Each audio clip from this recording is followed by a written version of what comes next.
শুভ সন্ধ্যা বন্ধুরা, কেমন আছো সকলে? আজকের এই ভিডিওটাতে শিক্ষা সংক্রান্ত বেশ কতগুলো কিন্তু গুরুত্বপূর্ণ আপডেট দেব। এই ভিডিওটাতে যেমন থাকবে আধার কার্ড সম্পর্কে রাজ্য সরকারের নতুন নির্দেশিকা, সেই সাথে সাথে মাধ্যমিক এবং উচ্চ মাধ্যমিক পরীক্ষার ফলাফল কবে প্রকাশিত হতে চলেছে সেটাও যেমন জানাবো। তার সাথে অত্যন্ত গুরুত্বপূর্ণ বিষয় হলো এই যে এবার রাজ্যের প্রাথমিক শিক্ষা ক্ষেত্রেও কিন্তু মাধ্যমিকের ছোঁয়া লাগতে চলেছে। ঠিক কি ঘটতে চলেছে প্রাথমিক শিক্ষা ক্ষেত্রে সেটাও জানাবো আজকের এই ভিডিওতে।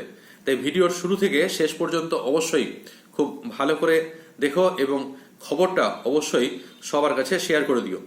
প্রথমেই আসি রাজ্যের স্কুল পড়ুয়াদের জন্য রাজ্য সরকারের জারি করা আধার সংক্রান্ত নতুন যে নির্দেশিকাটি রয়েছে সে বিষয়ে।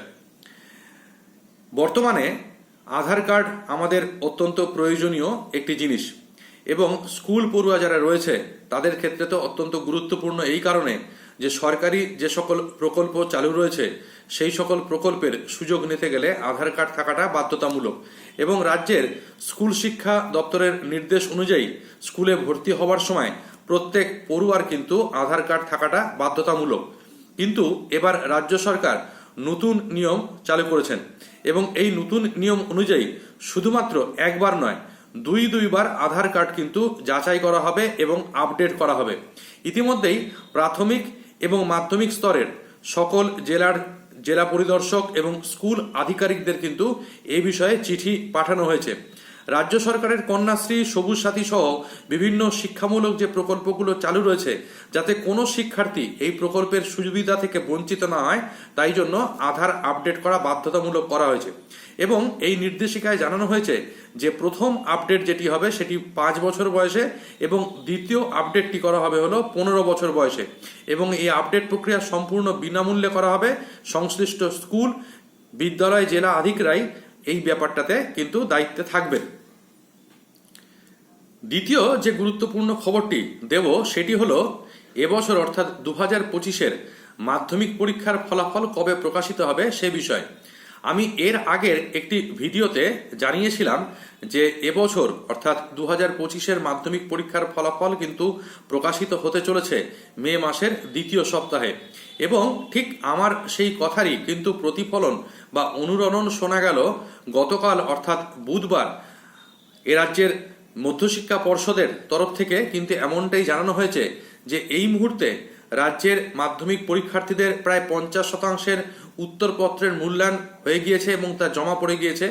বাকি রয়েছে আরও 50% ছাত্রছাত্রীর উত্তরপত্র মূল্যায়নের জমা পড়ার অপেক্ষা এবং সবকিছু যদি ঠিকঠাক মতো হয়ে থাকে তাহলে মধ্যশিক্ষা পর্ষদের তরফ থেকে যা জানানো হয়েছে তাতে বলা হয়েছে যে মে মাসের দ্বিতীয় সপ্তাহে 12 তারিখ থেকে 20 তারিখের মধ্যেই কিন্তু এবছরের মাধ্যমিক পরীক্ষার ফলাফল প্রকাশিত হতে চলেছে।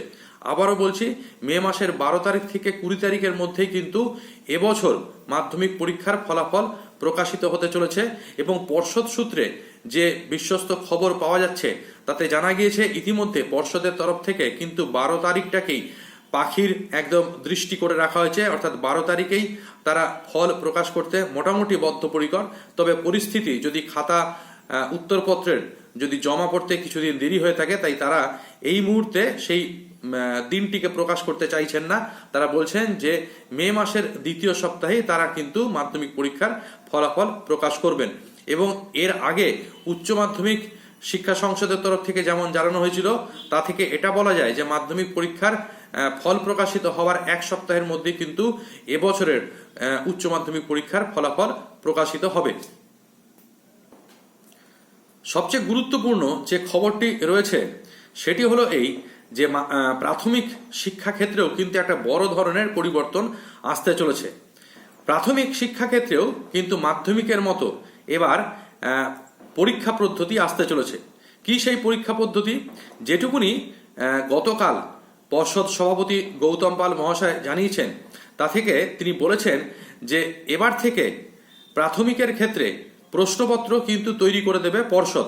এতদিন পর্যন্ত প্রাথমিকের প্রশ্নপত্র যে 3টি পরীক্ষা, 3টি সামিটিভ এই মুহূর্তে প্রাথমিকের ক্ষেত্রে প্রচলিত রয়েছে সেই প্রাথমিকের প্রশ্নপত্রগুলি কিন্তু সংশ্লিষ্ট বিভিন্ন বিদ্যালয় করত, কিন্তু এতে বিভিন্ন স্কুলের ক্ষেত্রে প্রশ্নের মান বিভিন্ন ধরনের হতো এবং ছাত্রছাত্রীদের সামগ্রিক অগ্রগতি কেমন হচ্ছে সে বিষয়ে কিন্তু স্পষ্ট কোনো ধারণা পাওয়া যেত না।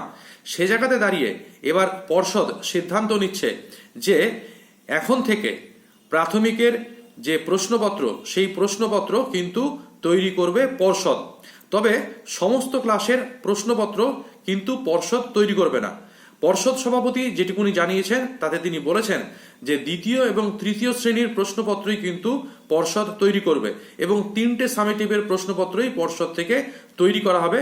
সেই কারণে যাতে সমস্ত স্কুলগুলির পরীক্ষা একই দিনে হয় তার জন্য তারা আগে থেকে পরীক্ষার রুটিনও প্রকাশ করবে এবং সেই মতোভাবেই প্রত্যেকটি স্কুলকে ওই নির্ধারিত দিনেই পরীক্ষা নিতে হবে।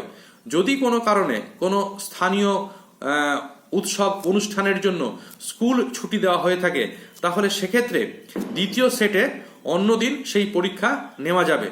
অর্থাৎ কিনা এখন থেকে যা হতে চলেছে আগামীতে সেটা হলো এই যে মাধ্যমিক পরীক্ষার ক্ষেত্রে যেমনভাবে পর্ষদ থেকে প্রশ্নপত্র করা হয়ে থাকে এবং ছাত্রছাত্রীরা সেই প্রশ্নপত্র অনুযায়ী পরীক্ষা দেয়, প্রাথমিকের ক্ষেত্রেও কিন্তু সেই ধরনেরই ব্যবস্থা আসতে চলেছে, একথাই জানিয়েছেন পর্ষদ সভাপতি গৌতম পাল মহাশয়। তাহলে আজকের এই কটি ছিল গুরুত্বপূর্ণ আপডেট। আশা করি আপডেটগুলো তোমাদের সকলেরই বা আপনাদের সকলেরই যথেষ্ট কাজে লাগবে।